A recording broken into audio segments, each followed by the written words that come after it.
ಆಚಿ ಮಸಾಲ. ಎಂತ ಅಡಿಗೆಯ ರುಚಿಯಾಗೋ ರಹಸ್ಯವು 20 ರೂಪಾಯಿ. ಇವತ್ತು ವಿಧಾನಸಭೆ ಉಪಸಭಾಧ್ಯಕ್ಷರ ಆಯ್ಕೆ ಚುನಾವಣೆ ಇದೆ. ಡೆಪ್ಯೂಟಿ ಸ್ಪೀಕರ್ ಸ್ಥಾನಕ್ಕೆ ಮಂಕಾಳ ನಾಮಪತ್ರ ಸಲ್ಲಿಕೆ ಮಾಡಿದ್ದಾರೆ.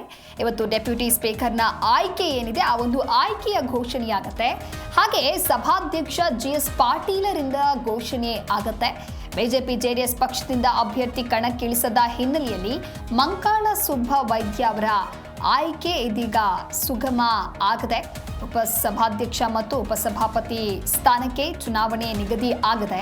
ಈ 2 ಸ್ಥಾನಗಳಿಗೆ ತಲಾ ಒಬ್ಬರು ಮಾತ್ರ ನಾಮಪತ್ರವನ್ನು ಸಲ್ಲಿಸಿರೋದ್ರಿಂದ ಅವಿರೋಧ ಆಯ್ಕೆ ಖಚಿತ ಅಂತ ಹೇಳಲಾಗ್ತಾ ಇದೆ.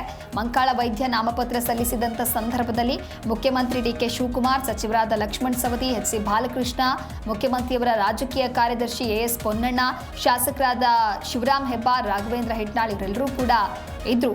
ಹಾಗಾಗಿ ಉಮಾಶ್ರೀ ನಾಮಪತ್ರ ಸಲ್ಲಿಕೆ ಮಾಡಿದಾಗ ಮುಖ್ಯಮಂತ್ರಿ, KPCC ಅಧ್ಯಕ್ಷ BK ಹರಿಪ್ರಸಾದ್, ಪರಿಷತ್ತಿನ ಸಭಾನಾಯಕ ಸಚಿವ ಯತೀಂದ್ರ ಸಿದ್ದರಾಮಯ್ಯ ಸೇರಿದಂತೆ ಕಾಂಗ್ರೆಸ್ನ ಮುಖಂಡರು, ಕೆಲವು ನಾಯಕರು ಕೂಡ ಉಪಸ್ಥಿತರಿದ್ದರು.